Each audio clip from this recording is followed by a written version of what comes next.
Good morning, babies. Haven't talked to you for a few days. Today we're going to read chapters 20 and 21, finishing up the trial and what happens at the courthouse with Tom Robinson. Hope everybody's doing okay. I know some of you are struggling to get homework done. Come on, guys, you can do it. It's way easy to be snuggled in bed and mom and dad are at work, or you've got to maintain that routine. You got to get your booty out of bed. You got to kick it into gear. Now, while I'm not taking late work, or I'm taking late work, I took the no late work off the table. I am putting in if you are missing things. It says missing, and once you get things turned in, I will take that off. You got to get things done. You will. If you don't turn your things in, guys, you'll fail the course. That's ridiculous. You guys are better than that. So be proactive. I know everybody's got a different situation. Some of you are watching your siblings. You have calving going on. We got lots of things going on. Guess what? This is life. And while this is a different normal, you have to be rigorous. You've heard me say that word. So you're able to hop on, and maybe it's in a chunk. Maybe it's 20 minutes here, and you listen to the story and you jot some things down in your sourcing packet. I got you. But you got to, I can lead you to water, but I can't make you drink. So it's really important, guys, that you communicate with me. So if something's going on, you gotta let me know. I'll give you an example. I have a student. Her sister had a stillborn birth. And so they're in the midst of grieving and trying to have a funeral, and there's just lots of stuff going on. But she communicated with me, and she's still getting her things done. The the thing that you're going to learn as you become adults, the world does not stop churning. We'd like it to. There are days where you're like, just stop. I'm done. I don't want to get out of bed. I just want to do what I want to do. We have 7 more weeks of school, and we can do this. I know my freshmen, and I know you can do this. Ish. So, if we're having some meltdowns, you got to talk to me. Maybe I can give you some positivity. You've got to be, I can't be there for you if I don't know some of what's going on. Capiche? Now, remember, too, today was the day to go and pick up. Mondays from 12:30 to 4 are the times to um, pick up work over at the high school in the lobby. There's a big blue tub and a box for everybody with their own packet in there. I'm just being proactive. We're supposed to go back May 4th, and if we wouldn't, I've got our Shakespeare things ready to go. Whoop, whoop. And I wouldn't be doing you due diligence if I didn't have you prepped for next year, guys. So you got to trust me on this and go and get your stuff. If you don't get it today, you'll have a chance. If you stop in to get lunches, you can get it. Otherwise, a general pickup is on Mondays from 12:30 to 4.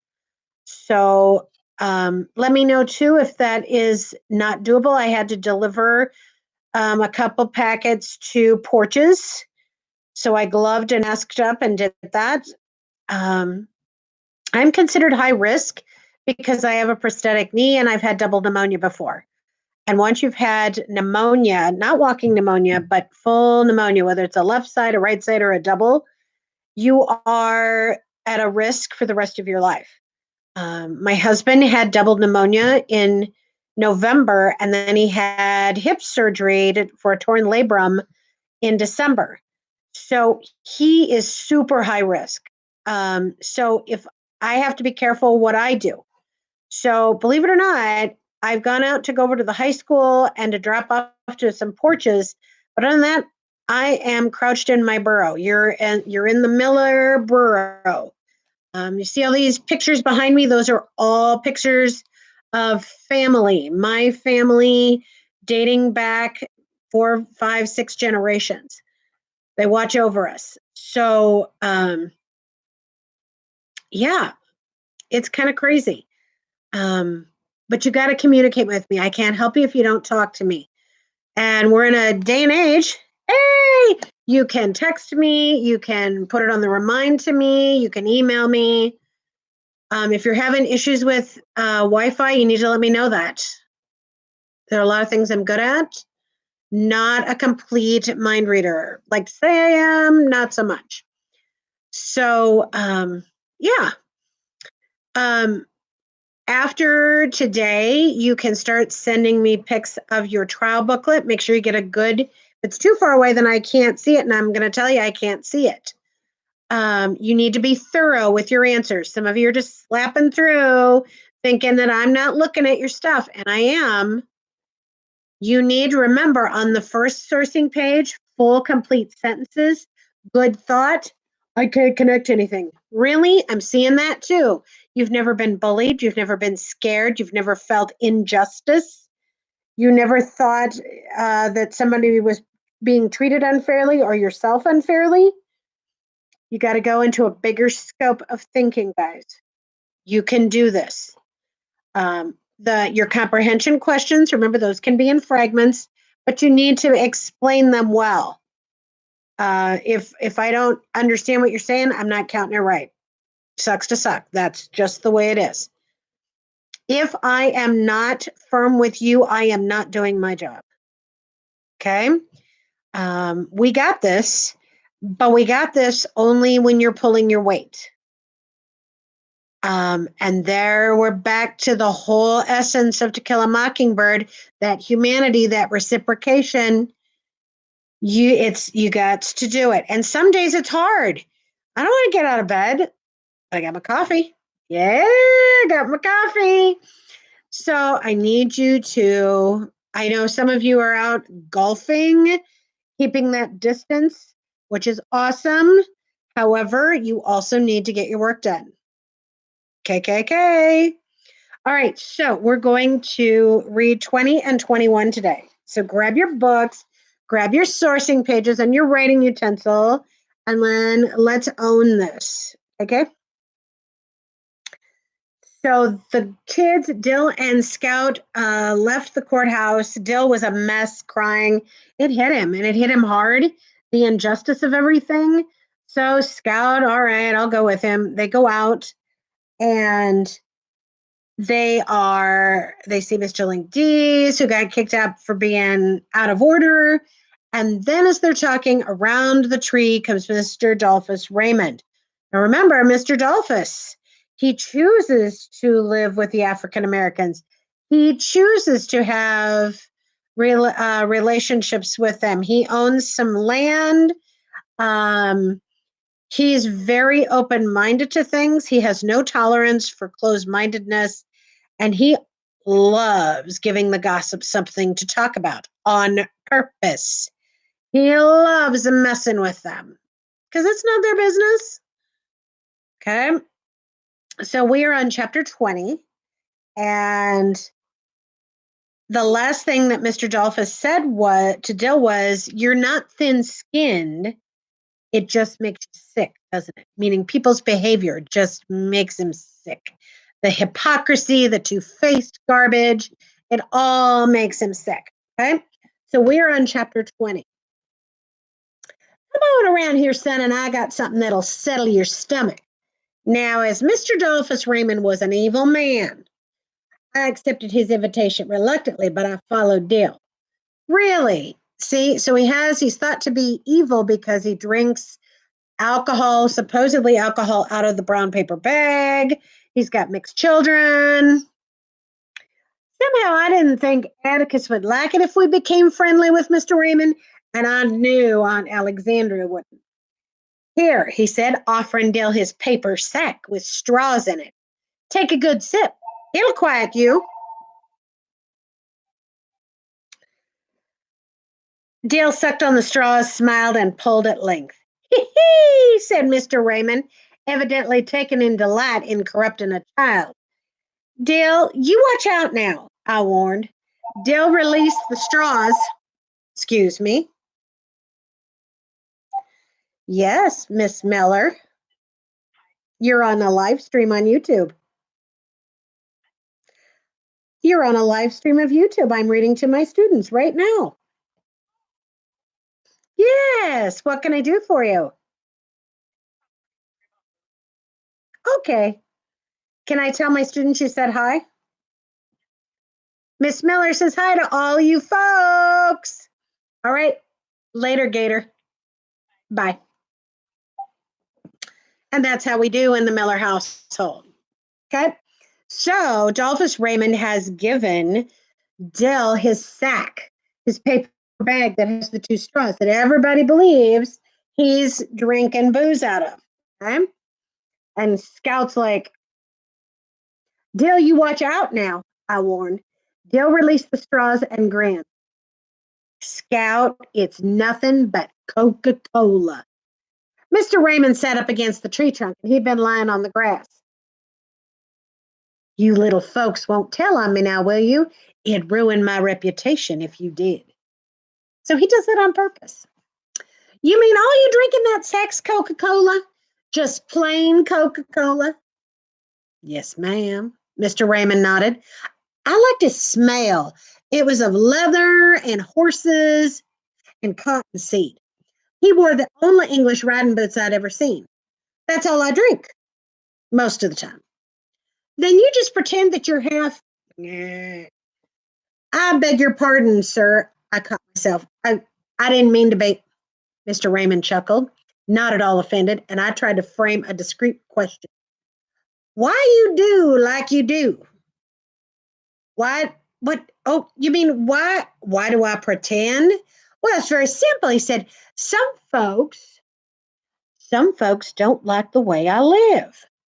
Now, I could say the hell with them, that I don't care if they don't like it.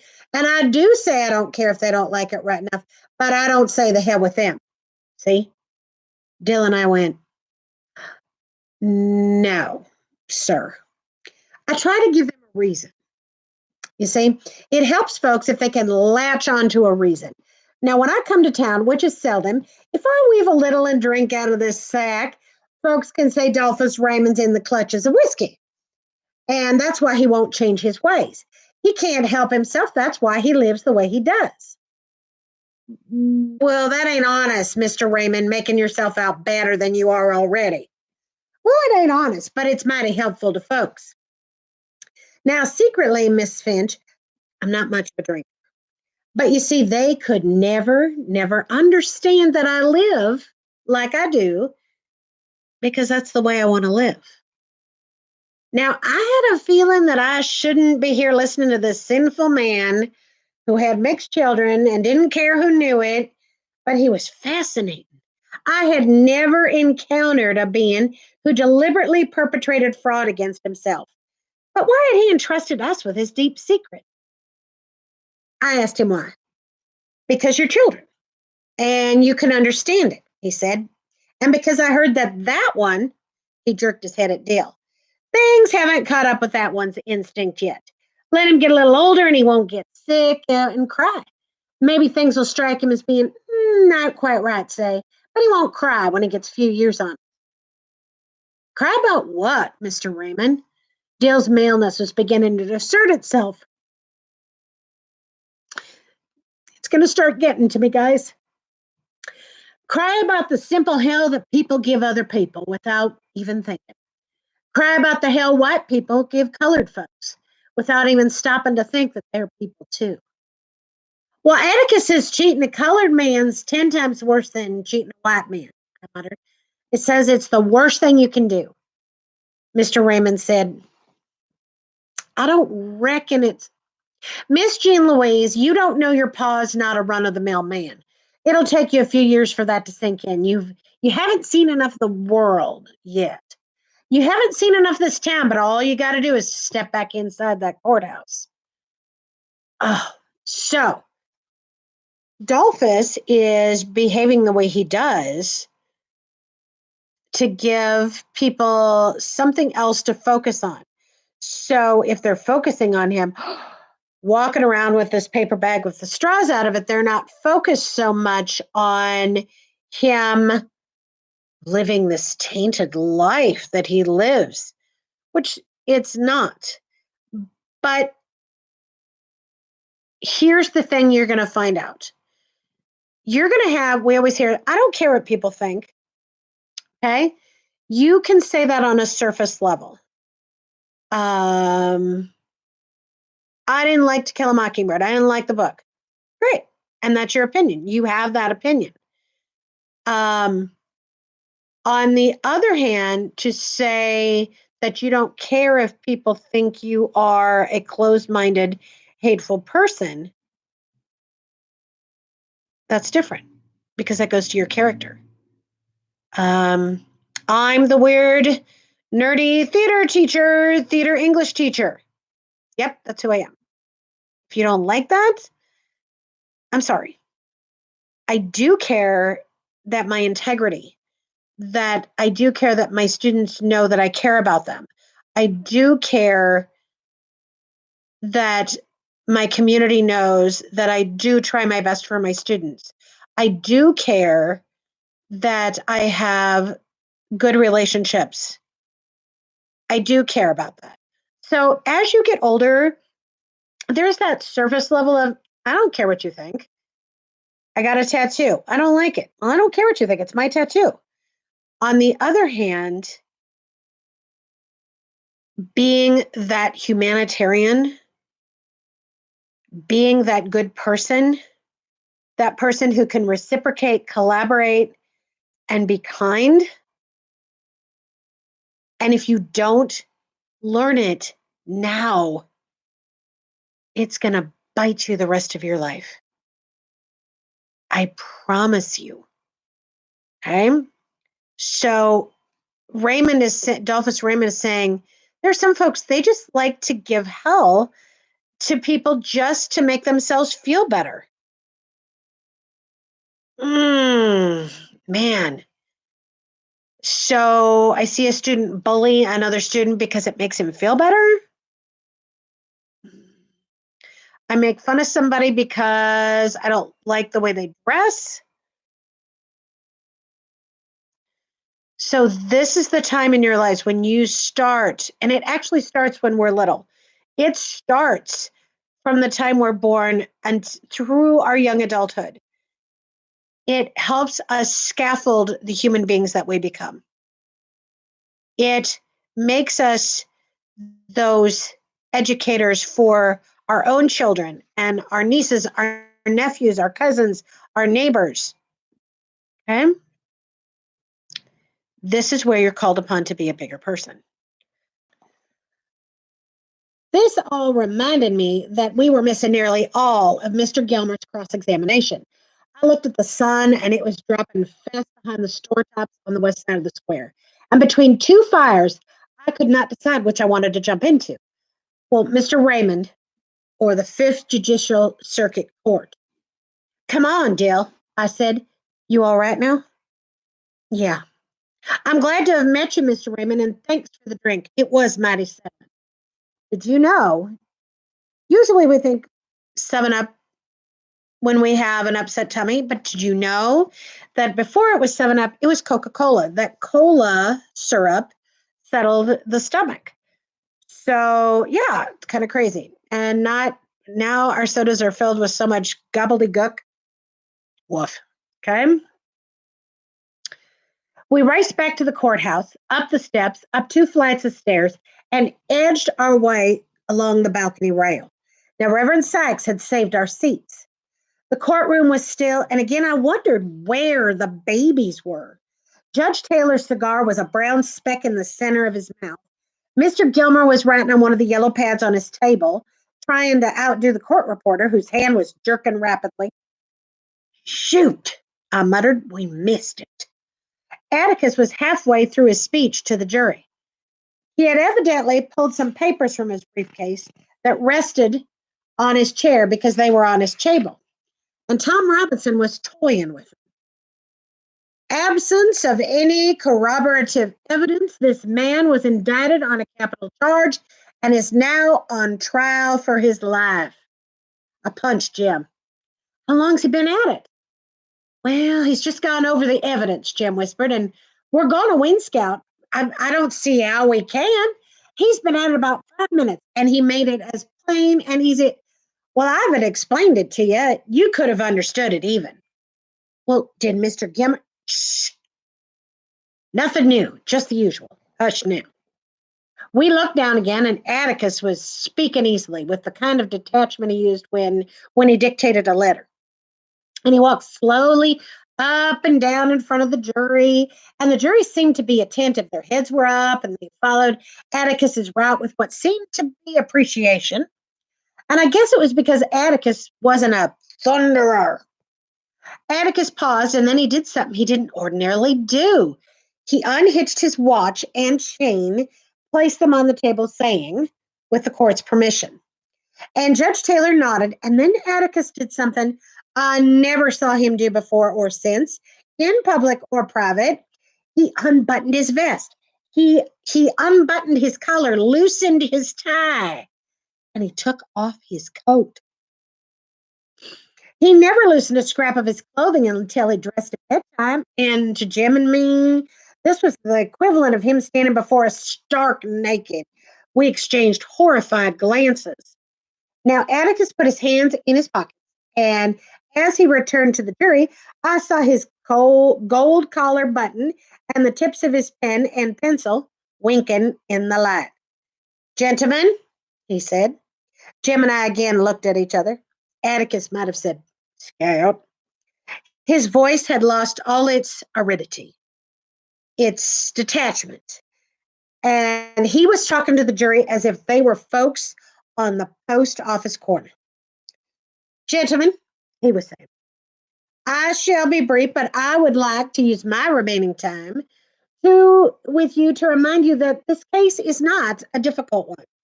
It requires no minute sifting of complicated facts, but it does require you to be sure beyond all reasonable doubt as to the guilt of the defendant. To begin with, this case should never have come to trial. This case is as simple as black and white. Now remember, when you're on a jury and you're on a trial, you have to, as a jury, make sure there is no reasonable doubt that the person on trial did or did not do this crime. Okay? Scottsboro boys. There was tons of reasonable doubt, and then they were still counted guilty, and then there's an appeal and a new trial. Beyond reasonable doubt. If there is reasonable doubt, you have to throw it out. Aha. Aha. Okay. The state has not produced one iota of medical evidence to the effect that the crime Tom Robinson is charged with ever took place.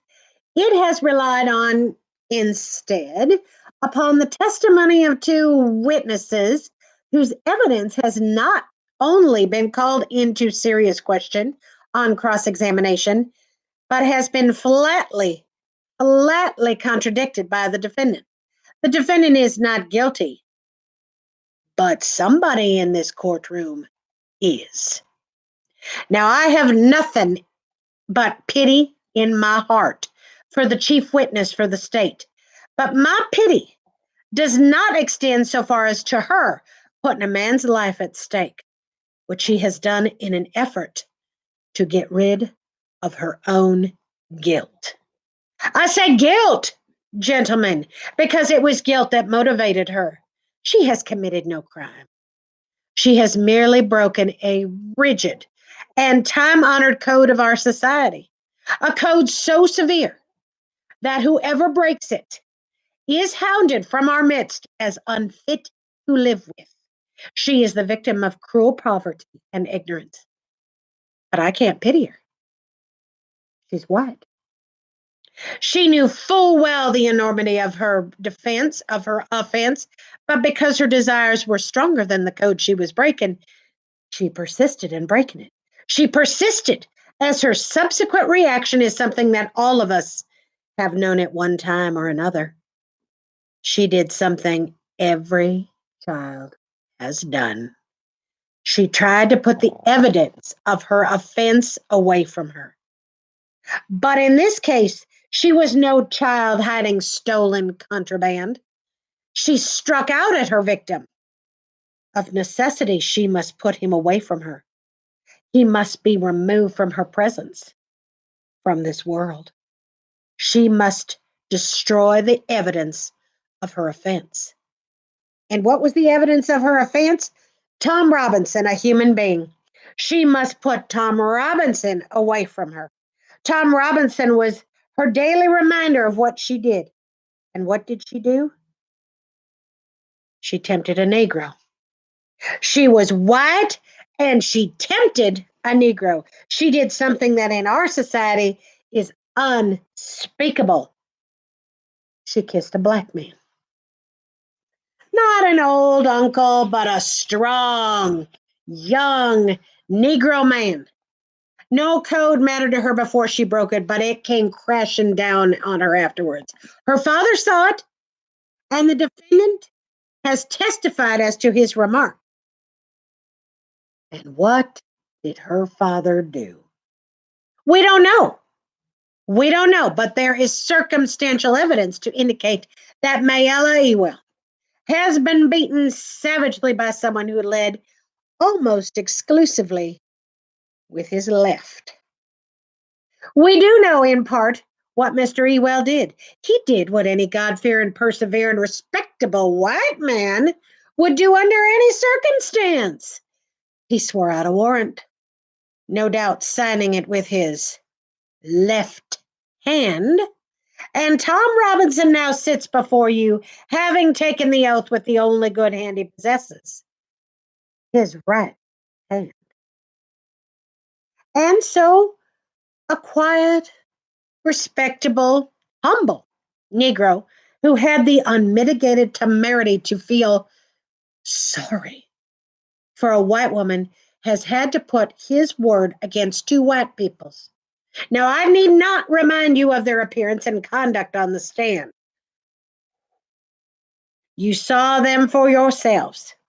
The witnesses for the state, with the exception of the sheriff of Macomb County, have presented themselves to you, gentlemen, to this court in the cynical confidence that their testimony would not be doubted, confident that you gentlemen would go along with them on the assumption, the evil assumption, that all Negroes lie, that all Negroes are basically immoral beings, that all Negro men are not to be trusted around our women, an assumption one associates with minds of their caliber, which, gentlemen, we know is in itself a lie as black as Tom Robinson's skin.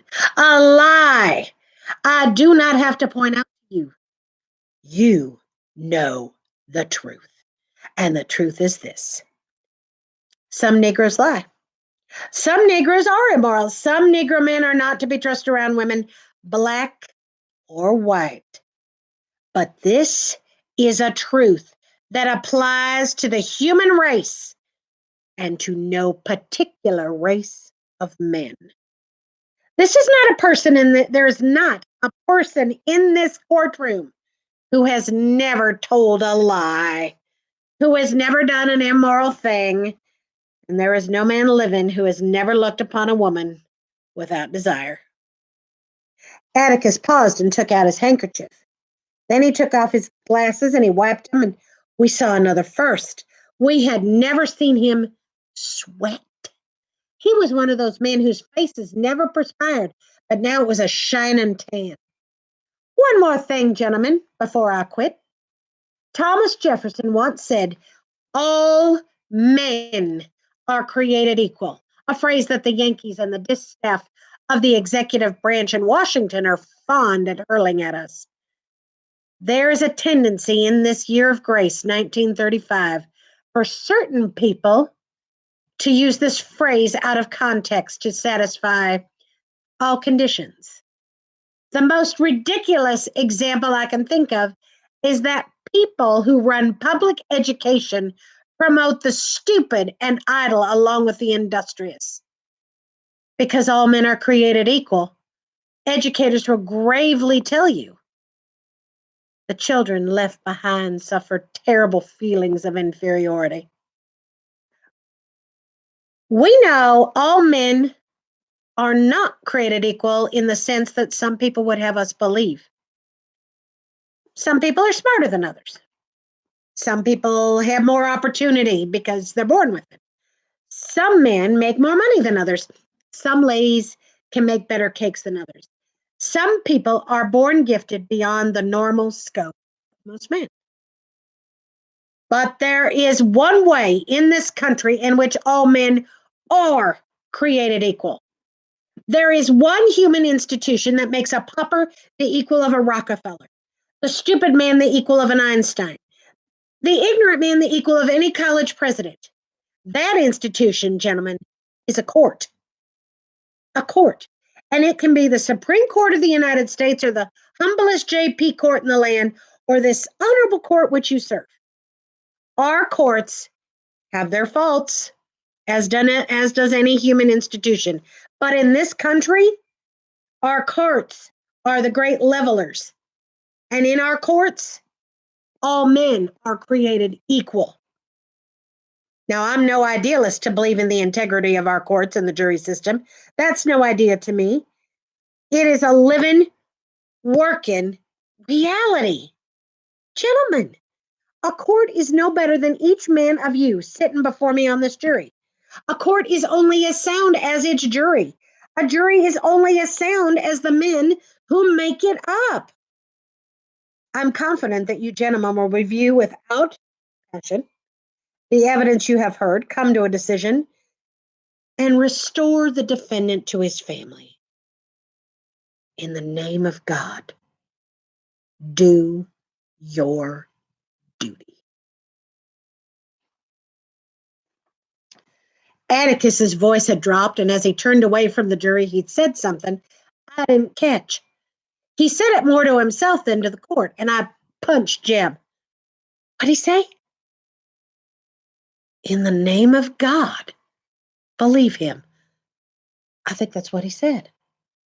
Dale suddenly reached over and tugged at me. Look at yonder. We followed his finger with sinking hearts. Calpurnia was making her way up the middle aisle, walking straight toward. So Calpurnia is just walking straight up the aisle. She wants to know where the children are. Woo! So Atticus just laid down the smack in the court. Now, this is before women are allowed on juries. Women can vote at this point, but women are not allowed on juries. So it's a male jury. Atticus is pleading with them. Everybody knows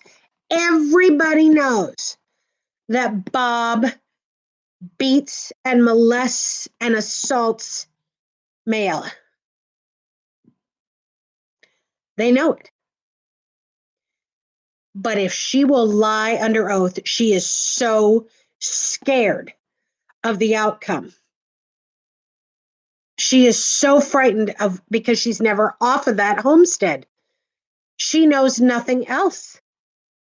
Since she was born, Boo was confined by the time, he was a teenager.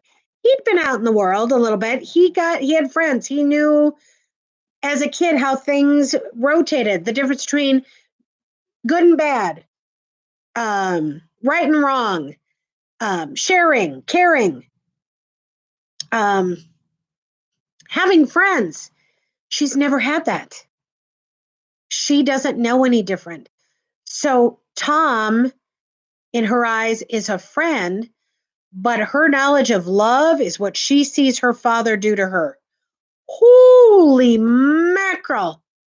Yeah, this is a hot mess. This is a hot, steaming pile. There's no other way to say that. There really isn't. To send it home to you guys. And Scout and Jem and Dill are watching with a childhood innocence, thinking to themselves, he's not guilty. It's obvious. There's no evidence. He's not guilty. They have to set him free. But he's a black man, charged with raping a white woman and feeling sorry for her. Okay. All right, chapter 21. Ready to go? We're on it. She stopped shyly at the railing and she waited to get Judge Taylor's attention. She was in a fresh apron and she carried an envelope in her hand. Judge Taylor saw her and said, "It's Calpurnia, isn't it?" Yes, sir, she said. But I just passed this note to Mr. Finch, please, sir. It hasn't got to do with anything to do with the trial. Judge Taylor nodded, and Atticus took the envelope from Calpurnia and he opened it. He read its contents and said, "Judge, this note is from my sister. She says my children are missing. They haven't turned up since noon. But I know where they are, Atticus." Mr. Underwood spoke up. "They're right up yonder in the colored balcony. Been there since precisely 1:18 p.m. Our father turned around and looked up. "Jim, come down from there," he called. Then he said something to the judge we didn't hear. We climbed across Reverend Sykes and we made our way to the staircase. Atticus and Calpurnia met us downstairs. Calpurnia looked peeved, but Atticus looked exhausted. Jim was jumping in excitement. "We won! We won, haven't we?" "I've no idea," said Atticus shortly. "You've been here all afternoon? Go home with Calpurnia and get your supper and stay home."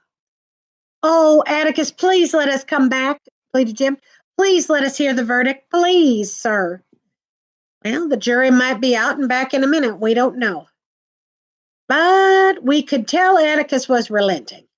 "Well, you've heard it all, so you might as well hear the rest. I'll tell you what, you all come back when you've eaten your supper. Eat slowly now, you won't miss anything important. And if the jury's still out, you can wait with us.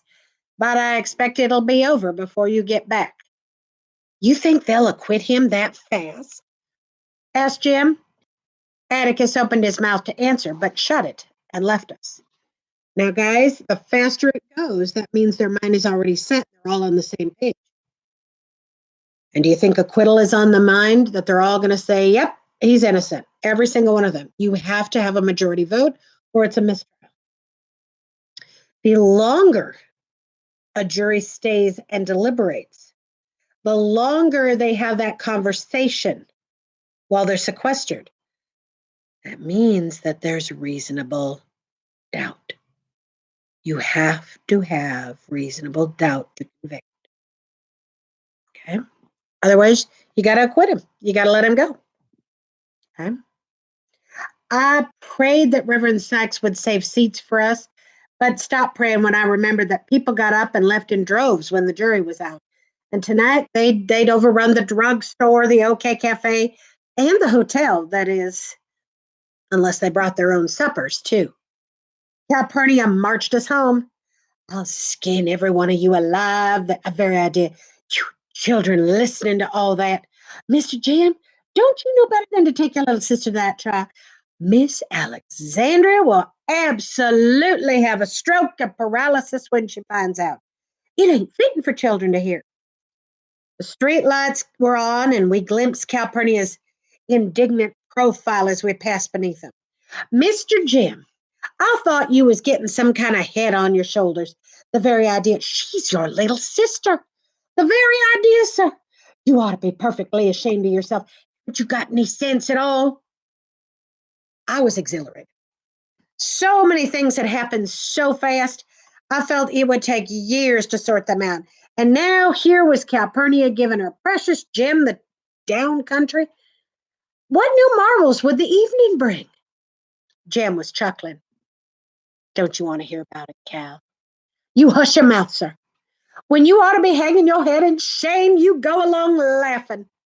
Calpurnia revived a series of rusty threats that moved Jem to little remorse, and she sailed up the steps with her classic, "If Mr. Finch don't wear you out, well, I will. You get in that house, sir." Jem went in grinning, and Calpurnia nodded tacit consent to having Dill in to supper. "You all call Miss Rachel right now, and you tell her where you are," she told him. "She's run distracted looking for you. You watch out she don't ship you back to Meridian first thing in the morning." Aunt Alexandra met us and nearly fainted when Calpurnia told her where we were. I guess it hurt her when we told her Atticus said we could go back because she didn't say a word during supper. She just rearranged food on her plate and looking at it sadly while Calpurnia served Jim and Dill and me with vengeance. Now, Calpurnia poured milk and dished out potato salad and ham, muttering, "Oh, you're ashamed of yourselves," in varying degrees of intensity. "Now, you all eat slow," was her final command. Reverend Sachs had saved our places, and we were surprised to find that we'd been gone nearly an hour. And we were equally surprised to find that the courtroom was exactly as we'd left it, with minor changes. The jury box was empty, and the defendant was gone, and Judge Taylor had been gone, but he reappeared as we were seating ourselves.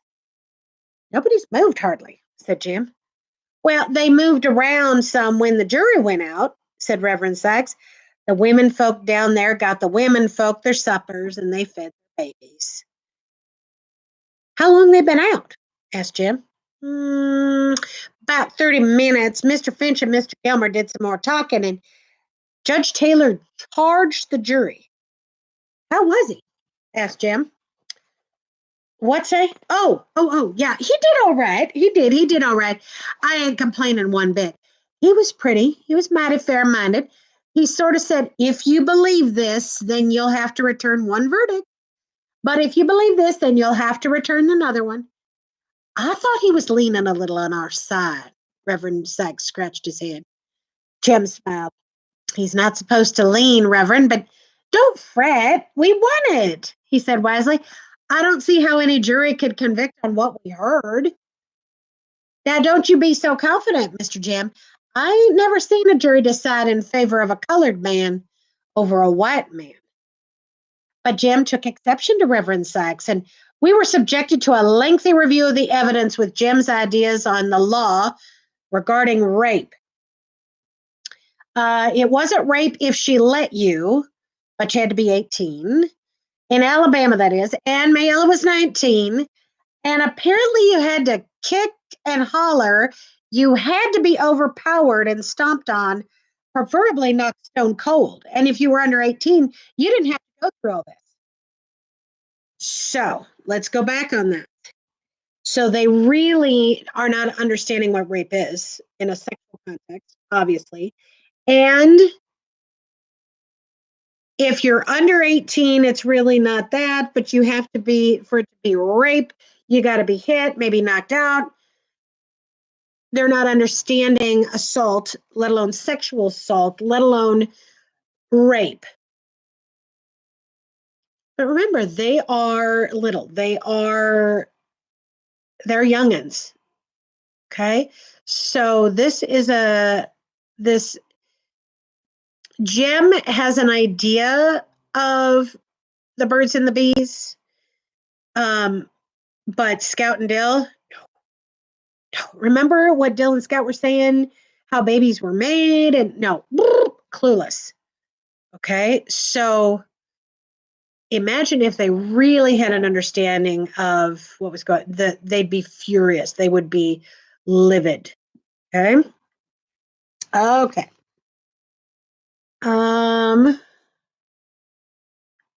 Mr. Jam, Reverend Sykes demurred, "that ain't a polite thing for little ladies to hear." "Ah, she doesn't know what we're talking about," said Jim. "Scout, this is too old for you, ain't it?" "It most certainly is not. I know every word you're saying." Perhaps I was too convincing because Jim hushed and never discussed the subject again. "What time is it, Reverend?" he asked. It's getting on toward 8. I looked down and I saw Atticus strolling around with his hands in his pockets, and he made a tour of the windows and then walked by the railing over by the jury box, and he looked in it, inspected Judge Taylor on his throne, and then went back to where he started. I caught his eye and I waved to him. He acknowledged my salute with a nod and resumed his tour. So remember, Reverend Sykes says, "Well, I think that Judge Taylor is leaning a little our way." You can't lean. You have to be unbiased.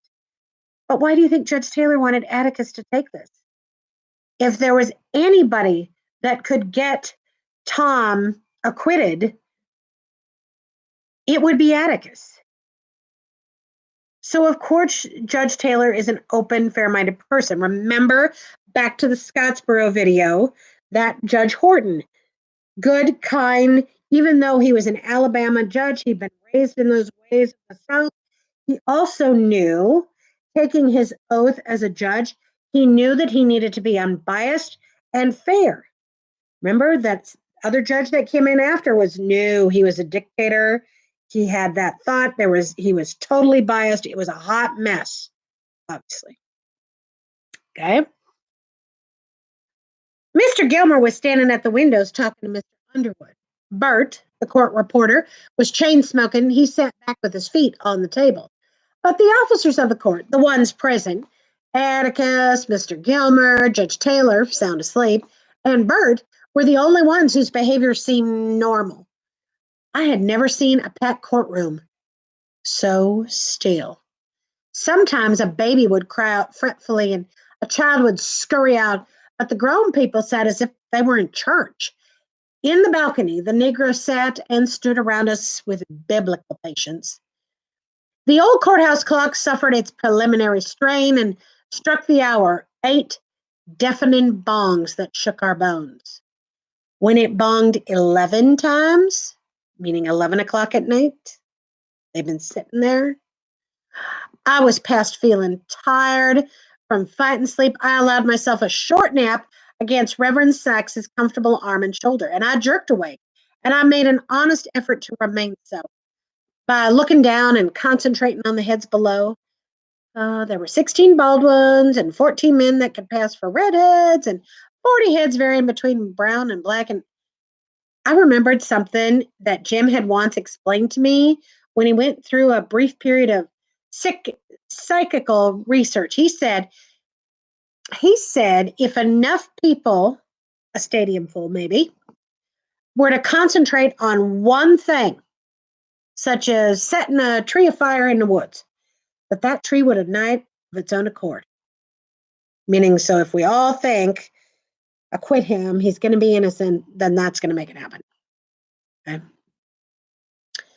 I toyed with the idea of asking everyone below to concentrate on setting Tom Robinson free, but thought if they were as tired as I, it wouldn't work.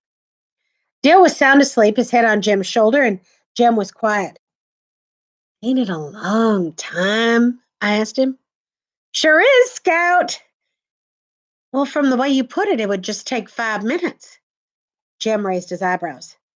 There are things you don't understand, he said, and I was too weary to argue.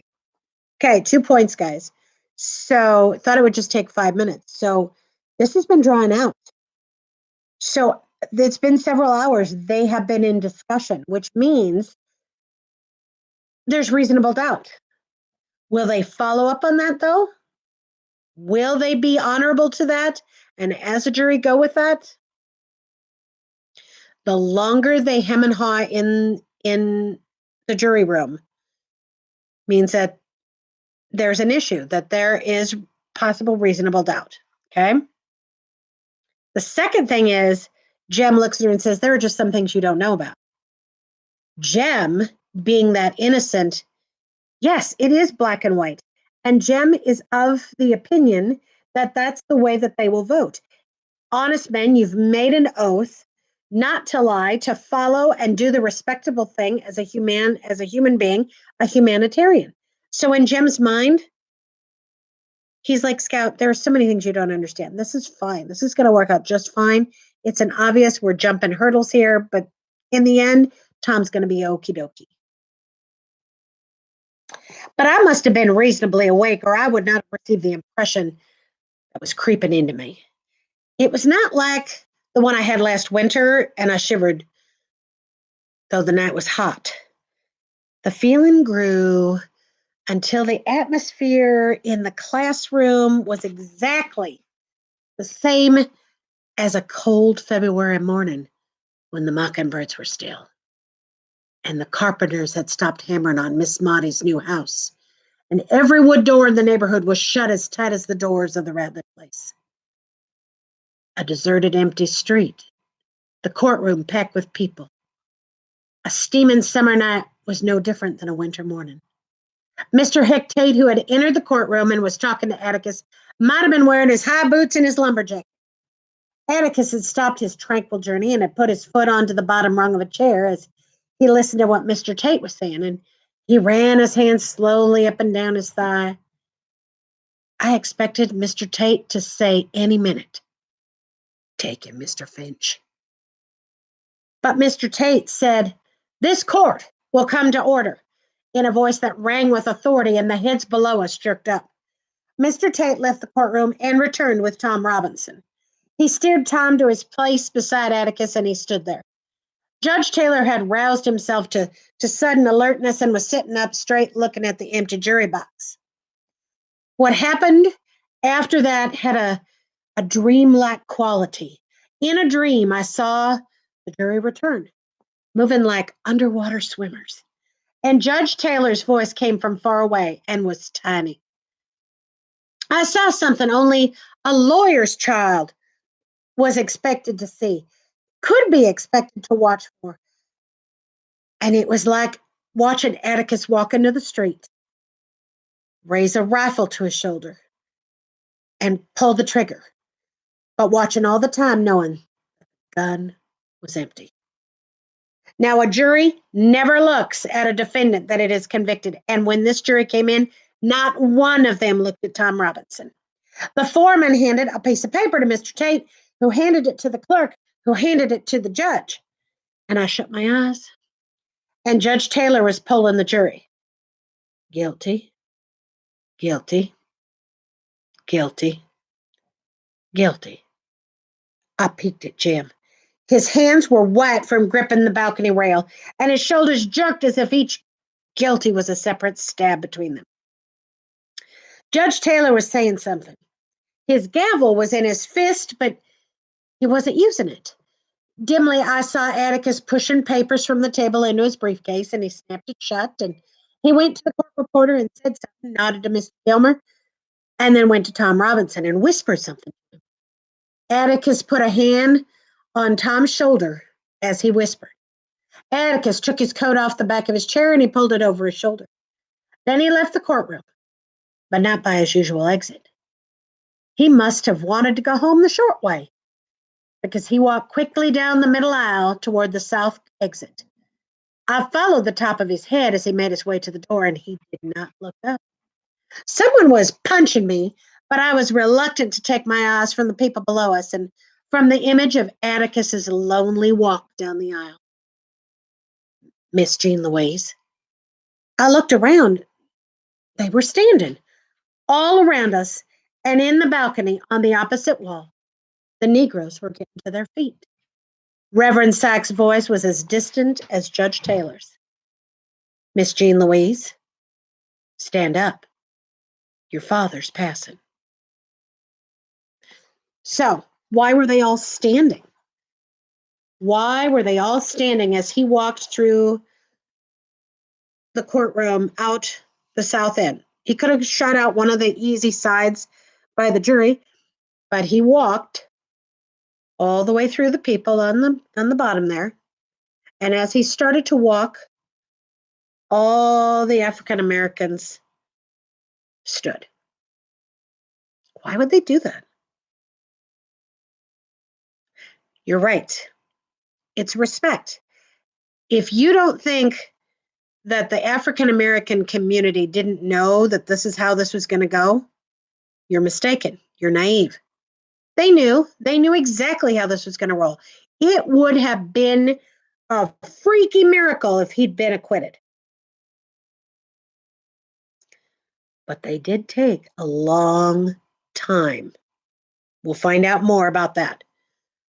So, a respect, even though these individuals know that Tom will probably not be acquitted, they'll make appeals, they'll go through just like with Scottsboro, but they stood up and they gave respect because that's what Atticus does. Atticus is for the people. Doesn't matter the color, red, yellow, black, white. You know, I don't understand that. It comes from an old song, biblical song. But it's so weird because there are supposedly all these different colors, and we randomly Asians were thought to be yellow. What? Um, and Native Americans, redskins. What? If they were sunburned, it's it has freaked my mind since I was a little girl. Freaked my mind. The amount of energy that is based on somebody's skin color. We do it when people dye their hair, even. We do it, the judgments that are made on somebody's skin, something that they can't change.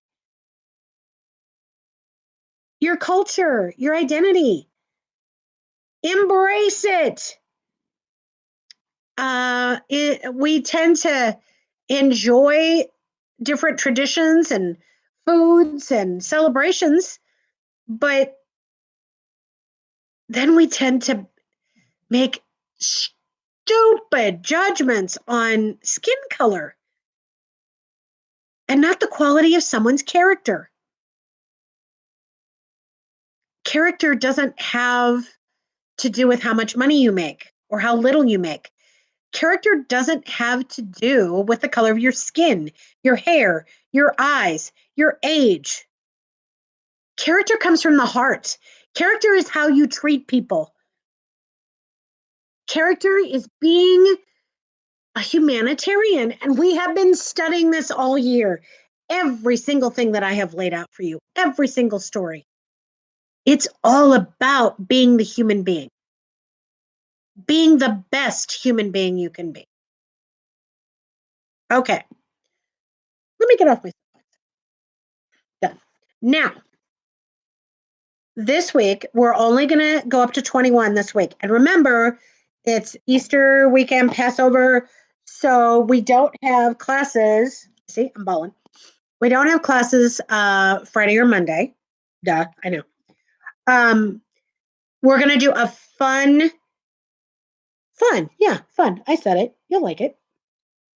Fun little gig this week. And I'll probably post that on Wednesday. I gave you a handout that says walking in someone else's shoes. And in the classroom, what we usually do is we get into partners. Okay. Well, we're not going to do that. Okay. You're going to do it on your own. Now, I'm going to have some shoes. You're going to take your walking in somebody else's shoes, and we'll go through this. I'll post it.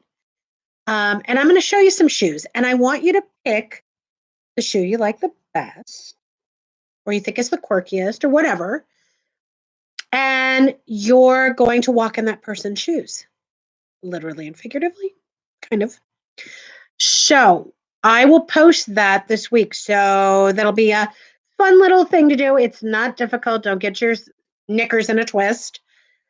It's fun. It just gives you some perspective. And you guys have been hanging with me and reading with me. So we got this. Okay. I love you. You are my Boo Bears. You are my Cubs. Some of you need to pull up those big girl and big boy panties, and let's do this. Dang it. Poopsicle. If you are struggling with some things, you need to email me. And so I know that what the struggle is. Don't tell me that the struggle is you want to be playing Halo. All right. Or Call of Duty or whatever. Okay. So own that, be that, I love that. I love you all. And I'll post on Wednesday. Keep safe. And I give you hugs and kisses. Mwah! Hug, and lots of love. Peace out.